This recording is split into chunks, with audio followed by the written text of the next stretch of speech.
Do not ask me why I felt the need to go live in this hot ass car.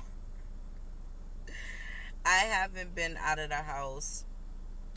Like, I've stepped out to do stuff like get my medicine and stuff like that, but I don't even know what summer feels like right now. I didn't even realize that the days have been elapsing. Stuff that I needed to get done this week, I have not gotten done.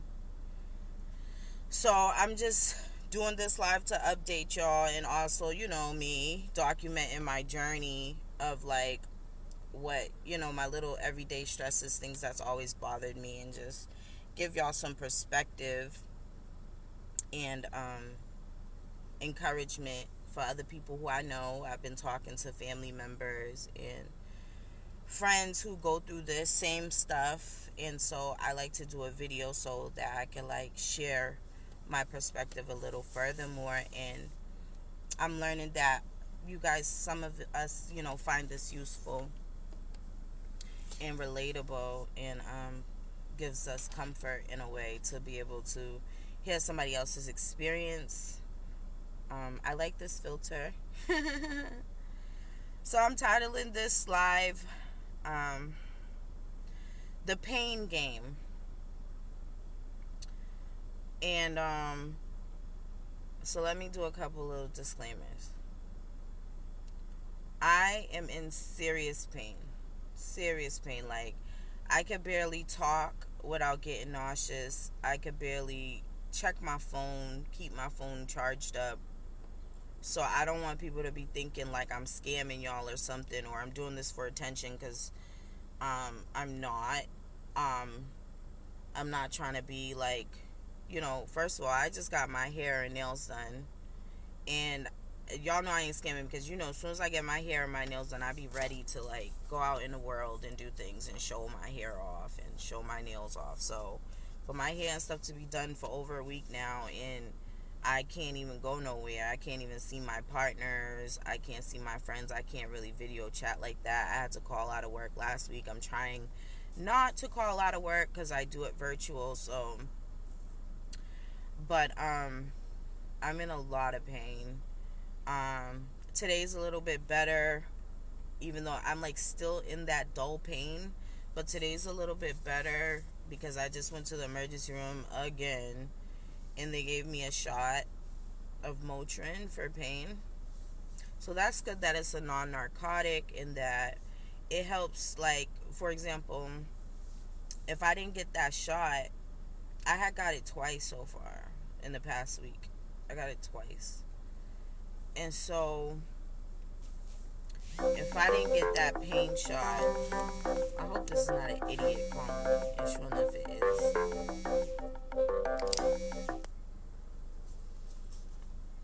It really is an idiot calling. But, so if I didn't get those pain shots, hi, Brima, I would not be able to, like sleep for at least 4 hours. I can't sleep for too long because my body will get stiff and it'll start to hurt more. I can't eat. I haven't been eating. I haven't been doing no work. I haven't been I've been doing anything at all. I could barely sleep. So I'll just go into this part. So I was told to consider surgery. Years ago, I was told to consider breast reduction surgery. I was told to consider breast reduction surgery. And for years, I didn't want to do it. I was like, well, at one point I did, but I just wanted to do alternatives. Like, surgery's a little drastic. It's very, you have to prepare, you have to eat different. I have the smoking thing, so I really wanted to avoid surgery at all costs. But this is the fourth time my back has gone out this year. This is the second time my back has been out this summer. So I can no longer continue to do alternative medicine for my back. Hi, Skylar. So one of the things I'm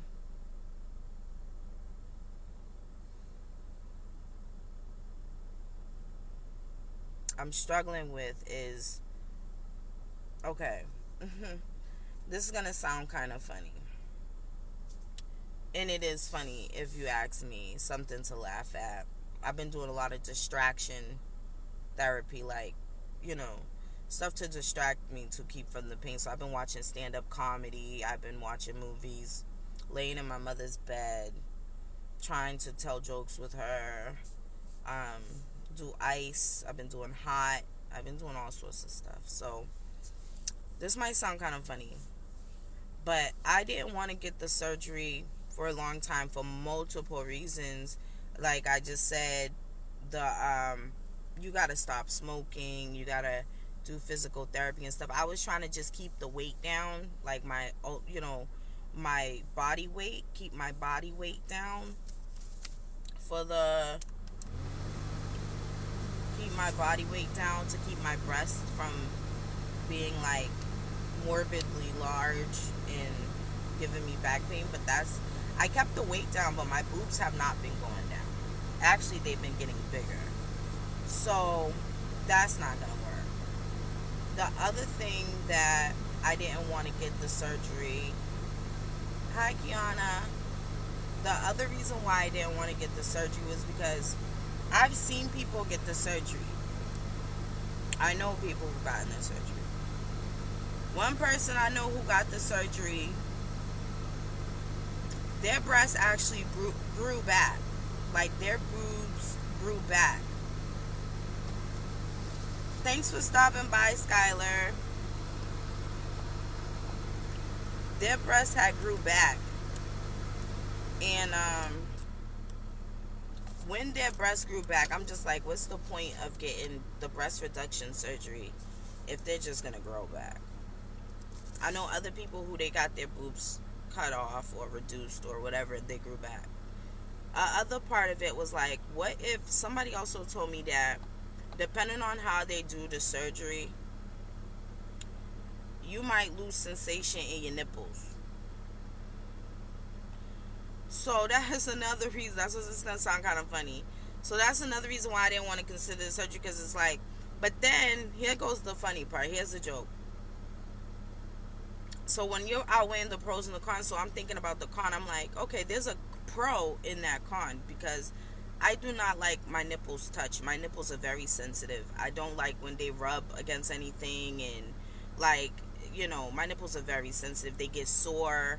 At one point I had lactation. Like, yeah, it gets real. So I was afraid to do that and then lose it, but I don't like that feeling anyway. So the pro inside that con would be, if I get the breast reduced and they do place my nipple, maybe I won't have no sensation in my nipples. Maybe they won't in the winter time freeze up and get sore and stuff. So that's a pro in the con.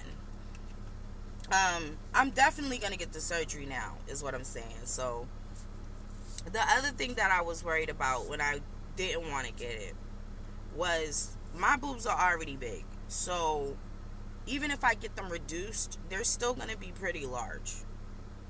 And I feel like this one girl, I seen her when she had got her surgery. Her boobs had like scars. Like, well, she was just out of the surgery. So of course she still had like, scars and stuff. Maybe they went away. I don't know. I'm not really worried about the scar staying. But the fact that the scar will be there is kind of like, they're going to look fake. Like, because they'll still be big.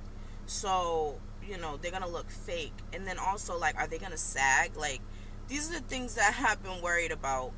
I probably should do a little more research on it, in particular, online maybe. Like, look at reviews and stuff like that.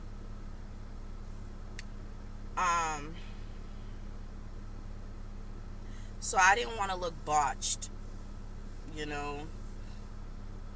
And then also, I didn't want to worry about the recovery time where I have to defend on people, depend on people to like take care of me after care. Like, oh, I'm getting the surgery, so now um, I need somebody to be there for 2 weeks and feed me and bathe me and dress me and get me my medicine and stuff like that. So I didn't want to worry about that. But clearly, I got to worry about that if I want to feel better. So that's why my back is out. I have extreme bust, and I sometimes get carried away with like cleaning, running around, not sleeping properly, not getting new pillows, stuff that comes with having to take care of. Like, I spent $500 last year on bras alone. I got sports bras, t-shirt bra, strapless bra, like that fit me. That's a lot of money, okay? So $500 on bras. Some of y'all could go to Rainbows and spend $30 and get a nice top and bottom, get a couple of underwears to go with that one bra. No. I need brassieres. I don't wear bras. I wear brassieres. It's like holsters. They're like equipment. Now, here goes another funny story. The other day, I forget what I was doing and where I was at. I forget. Oh, this was like 2 weeks ago. So a week before my back went out, to the day. A week before my back went out, I was going out to an event, and I had put on my bra, one of the $100 bras that I got. And I love this bra. It's black. It goes with anything, anytime. It supports me, so stuff like that. Okay, so cool. I put the bra on. I'm just getting ready, putting my shoes on. I bend over, and I hear snap, pop. I'm like, did I just bust my bra? Yeah. I busted my bra, and this was scary. It was funny, but it was scary because it's like, your underwire is made of metal. So my boobs are so big that they snapped metal, basically, in half. Like, I've never seen anything like that before in my life. I've only had the bra for a year now, and I don't wear it all the time. So I probably worn it like for 6 months, you know, about 6 months of having it for a year. Because remember, I got other bras that I wear. So it snaps, but I just didn't think nothing of it because I'm thinking,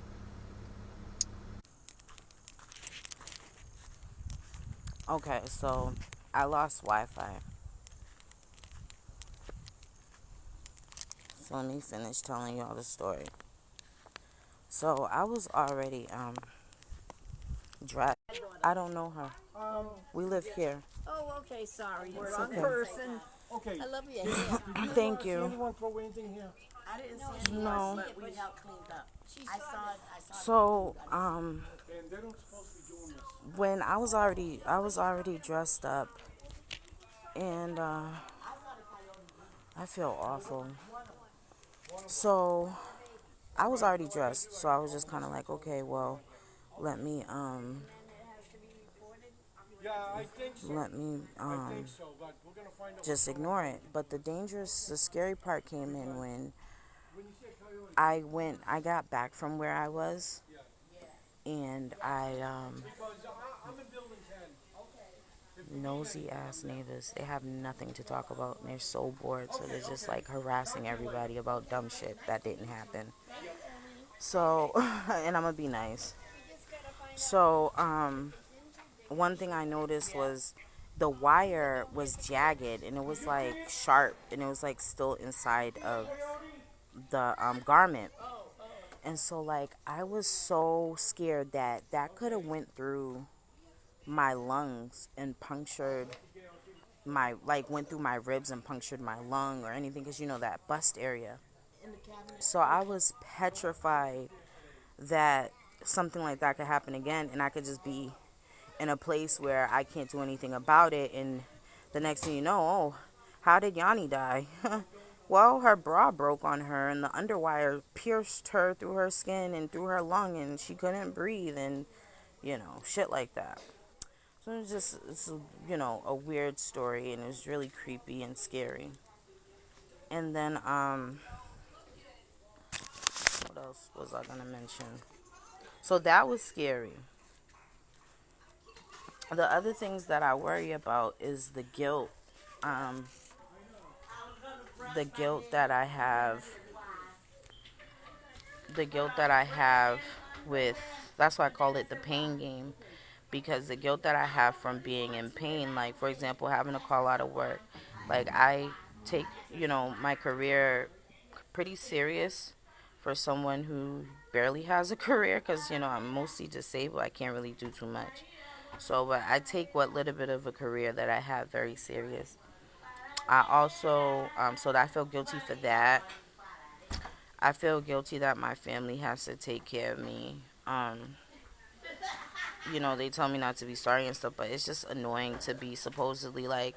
That's why I had this conversation before where I mentioned I can't, I don't appreciate when adults or elders make it seem like because you're young, you're supposed to be this young whippersnapper and carry 15 grocery bags up 10 flights of stairs because you're young, or you should be getting a chair for all the elders in the family because you're young, and you should be able to get up and go inside the store and get in and out of the car and up and down and clean up this and do that because you're young. And it's like, no, this generation's really fucked up, y'all. Like, I don't know if y'all noticed, but they was putting stuff in our school lunch, and our back is not as young whippersnapper as y'all think, and our bodies are not as twerkalicious as y'all may think. Like, we have problems, and it's not through me, but it's just like through the stuff that they fed us, the food that we had, and in school. And then also, like, some of us have asthma, and we all have these different ailments and stuff. And so I just want, moving forward, if we can as a society stop assuming because somebody is young that they're supposed to be able to do all this like whippersnapper stuff. Like, we really can't, we can't be doing overexerting ourselves. You know what I mean? Like, we really can't. Because, I um mean, Elaine or whatever it is, she took pictures of it, and there's grease and stuff right there. so the other thing that I worry about is like, so the stigma with that, like being young. No, no, no, If no, no. I if It's I none of them go stuff. if I go None of them stuff. dancing or something, I can't. If I go dancing, Right, I have to risk my back being right. out the next day for a whole week. I can't go out dancing with my man. I can't, go dancing with friends. I mean, I can barely do anything. I can't really do my laundry by myself. When I do laundry, even if it's just two loads, like my back will go. I have to go to a public laundromat. My back will go out. Like, it's like I need help with everything. Like, washing dishes, like I could do the dishes, but it's like standing there for too long period of time. And then this Wi-Fi keeps going in and out. That's not helping. So my back will go in and out. So like, if when I do my dishes, I like wash it as the dishes happen instead of letting them like pile up or something. But I usually have a dishwasher places I used to live, so that kind of helped. But it's like, then poor Shadow. So this goes into the other point. I feel guilty. Like, I can't spend time with Shadow at all because, like, Shadow. He's playful. He likes to jump on things. He likes to jump on me. He likes to play roughhouse, play fight. He needs to be fed. He needs to get his poop scooped and all that stuff. However, it's hard to do those things when your back is out. It's hard to do those things when,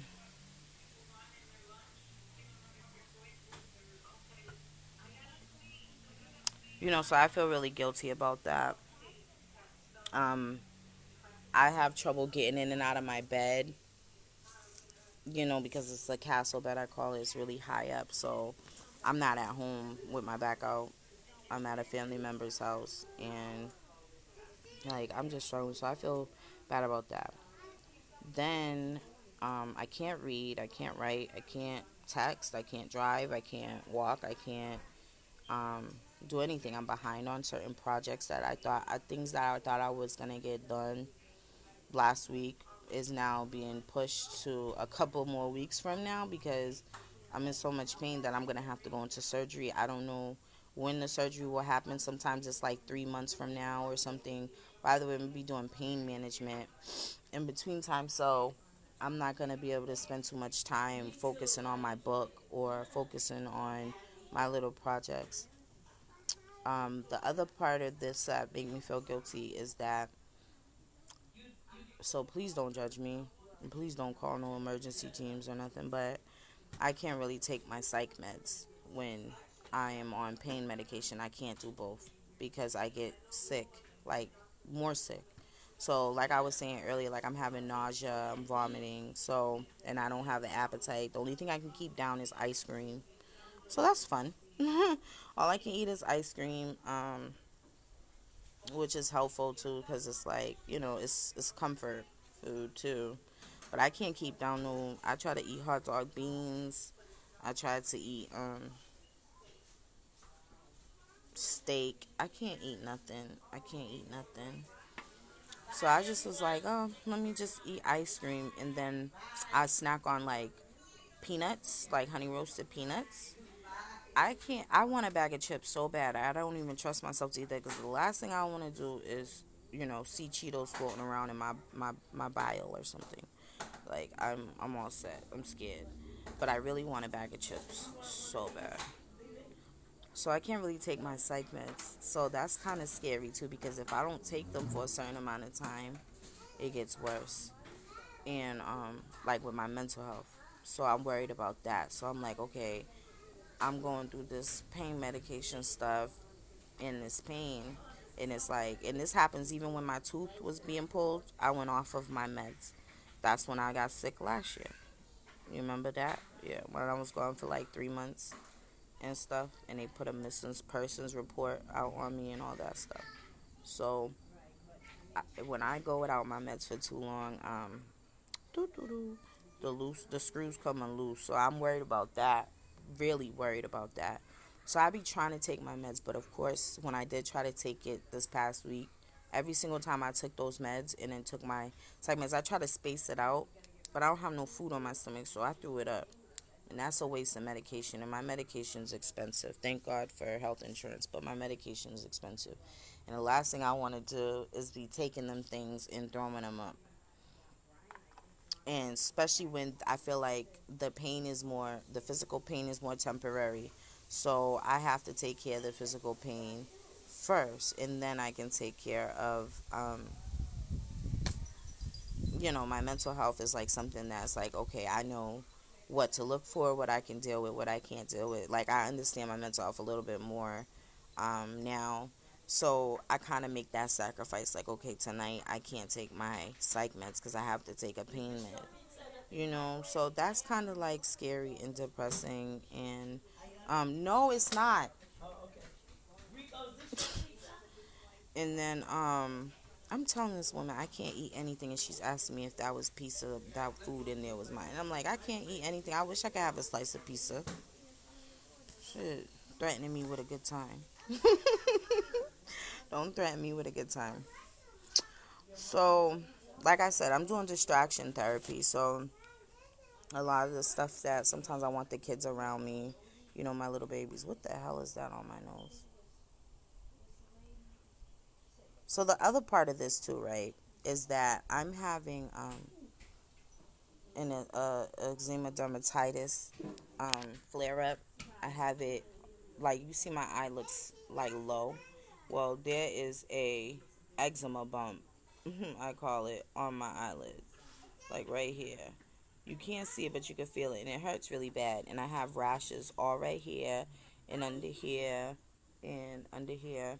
I have them on my arm, on my leg, and on my foot.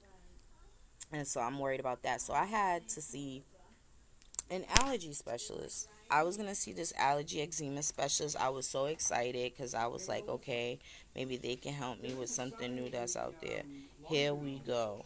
I had to cancel the appointment because before you come to take the allergy test and do the allergy appointment, you can't be on certain medications. So you have to, your system has to be clear for 72 hours before you go in there and get the allergy test. So I had to reschedule and cancel that appointment because I because unfortunately I am on all this medication for pain and stuff. And so, that's really pissing me off. Like I really wish I could have went to that because then maybe I would have been one step closer with my skin management. I don't want to completely give up on Western medicine because for my skin, like I feel like there's maybe some new stuff out there. People have been telling me about new stuff out there and new steroid shots and steroid creams and stuff like that. But I usually can't take nothing because a lot of the Western stuff, like the creams and stuff that they give you, have petroleum and petrolatum in it. And petroleum and petrolatum, I am highly allergic. Like, I'm highly allergic to it. Like, highly allergic to it. Like, I could put it in one spot and then my whole body's flared up and it don't go away that easy. It comes quick in seconds. And then for it to get clear up, it takes longer. And then these old people don't have nothing to do, clearly, because they're sitting here making up stories about there's a coyote back here and there's a Babcock and somebody threw food out here. And I've been out here for the past however long streaming and I ain't seen none of that shit. And they just sitting here congregating talking about some shit that didn't happen. So they can call in management and all this other shit. Like, old people ain't got nothing else to fucking do but snitch on people and make up stories to get attention. But I'm gonna leave that alone because I'm an asshole. I'm sorry, I don't even live here and I'm talking shit about their house. But um, so yeah, this one happened. So last month in July when my back went out. Last month in July when my back originally went out because it was 4th of July and I was at a cookout. I was at a family event and I was standing up the whole time. And so that's how my back ended up going out last month. And I had to go to class and all that too. And I ended up in the emergency room and all that too. So then this time when my back went out, because I sat there and went full force. Like I told y'all, sometimes I get in this mood and I start cleaning stuff and I can't stop. So I'm sitting here trying to keep my house together and thinking I'm doing such a good thing. And everybody's kind of like, no, let me help you clean. And you want me to do the dishes and you want me to mop for you and sweep for you and da da da da da. And I'm just like, no, let me do it myself. I'm a big girl. No, bitch, you're disabled. You're not a big girl. You are disabled and you ain't supposed to be doing all this strenuous stuff. So, unfortunately, I had to reteach myself and relearn the hard way that after I cleaned up, four rooms in the house, except for one. I cleaned up 4 rooms in the house by myself, and it's not bad. It's just picking up, and stuff. And I wanted things to be a certain way, so I started moving stuff around a certain way. So, you know, I started doing that, and that's what made my back go out this time because after 2 days after that, because it was already sore because it went out in July, and I still didn't even get to do my laundry. Thank God it's only 2 loads or whatever so far, but I didn't get to do my laundry again this month or whatever because my back went out again. But it was sore, so I didn't want to strenuous. But I thought moving slow and taking my time and clean up and get the place the way I want it to be. Like I still didn't tackle that bookshelf, but I'm going to get that bookshelf so much in order. It's not even funny. So I'm gonna so I'm so that's what made my back go out. Doing too much strenuous stuff, thinking, having this, oh, I can do it attitude. Like, bitch, you can't. This is why you need help. And I have to learn that. Like, it's okay to ask for help. Um, it's embarrassing, like, to be young and to have all these, you know, restraints on my body and my mind, but no restraints on my spirit. Ow, So I feel like I have a good spirit as far as um I feel like this is happening to me for a reason. Um, I think this is divine intervention because I can't understand why every time I get in the mood to like, okay, I'm gonna go get it, or I'm gonna get this thing done, I'm gonna tackle this and I'm gonna achieve this and do this, my back go out or my mind goes or whatever. So I be feeling like it's some form of divine intervention, like God's like, girl, chill out. Like, you're running over here, you're running over there, you're doing this, you're doing that. Sit yo black ass down. That's what I feel like is divine intervention with this. Because I got my hands under my nails. I was ready to hit the streets. I was ready to turn up and see all my friends and, or whatever. And no, God was like, sit your ass down, girl. And so that's what I'm doing. I'm sitting my ass down. Can't do nothing. I can barely make a phone call. I'm only doing this video right now while I feel a little bit better, just to update y'all and basically continue the conversation I was having with some other people, but through work. Like, I really can't do nothing. People be calling me and texting me. I be looking at the phone like this, can't get up. Like, I can't even move my arm. Like, that's the best thing that I could do is do distraction, minimal movement, lay up in my mommy's bed, watch comedy, take pain medication, do ice pack, use the bathroom, and that's it. I can barely eat. I don't even have the energy to go in there to make me some noodles. Because every time I get up and try to heat something up, I gotta go lay my ass back down because I'm getting nauseous again. So that's aggravating. Um, oh yeah, what about false hope? Oh, that is the worst. False hope is like when you think you feel better. You're like, oh, I can get up and make me something to eat now. No, bitch. As soon as I get up and go try to make me something to eat, I'm back down. Like, my body's like, no, no, no, no. And then when I went to the emergency room Sunday, I'm telling him, yeah, this happened on this day, and on this day I went to urgent care and they did this, and I had a doctor's appointment and this, that. He was like, ma'am, it's Sunday. I was like, that means all last week I was out of it, and now this week I'm about to be out of it again. So I just feel like it's got to be some type of divine intervention. God just trying to slow me down and give me perspective. Um, I did some numerology stuff, some numerology readings, like reading the numbers that have been around me, and everything spiritually is in tune and aligned and in good faith. So I said, well, if this is like the storm, if this is like the storm, then everything else is, I mean, this has to be happening for a reason. I don't know why they're trying to slow me down. I feel like I'm going slow enough. But, and I really like this filter. But yeah, that false hope shit is annoying. I can't even stay asleep. Like, if I wanted to sleep from 9 p.m. to 9 a.m. the next day, I can't even do that. Not because just I'm in pain. Like, even if I feel good and I'm comfortable and I'm sleeping, if I go to bed at 9 p.m., I'm getting up at like 2 in the morning because I don't want to sleep in that position or be in that position for so long that I really make it worse. So even in the middle of the night, because there's days where it's so bad that I can't sleep and I'm rushed to the emergency room or I go to urgent care or whatever, and I can't sleep and I'm up groaning. Every 20 minutes I'm up. I'm up. So that's the bad part. But um, I can't even spend too much time sleeping, so I'm up in the middle of the night and stuff. Only thing that's been working, like I said, is distraction therapy. Like, doing this video is a form of distraction. When I'm done with this video, I'm gonna go in there and I'm gonna probably eat some ice cream because that's all I can have. Eat some ice cream and watch Wildin' Out or something on YouTube. Um, so I'm grateful for family. I'm grateful that my family's kind of helping me out.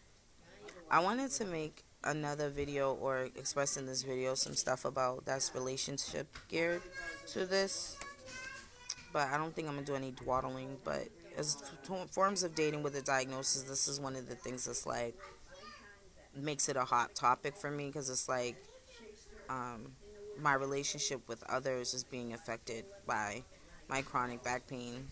Like there was people I was supposed to spend time with and I couldn't, and there's people that I have to rely on that I don't really want them to be doing all this and stuff, and then it makes me reflect on like what can I do to repay this person. Like I feel so guilty, and I'm really not doing this for attention. I have some stuff I'm supposed to follow up with, like emails and phone calls and texts and Facebook stuff, and I'm not following up with nothing because I just be looking at the phone like I don't know. I don't know how to answer the phone, you know. But yeah, I'm gonna end it here. But I'm grateful that my house is clean. I'm grateful for my family. I feel bad for Shadow. I really miss my baby, my little baby bug. I miss him so much. And I haven't been home to like nurture him. Tired of these symptoms. Can't really eat. So just pray for me, y'all. Pray that I have a good surgery. Pray that I like the results. Pray that I, can embrace my new body. Sounds weird saying that. But yeah, I'm gonna go because I'm starting to feel it, coming up. So, yeah, I love y'all. You're loved. Just keep me in the prayers and bear with me. I'll be having some new content and new stuff coming soon when I feel a little bit better. Okay? Bye.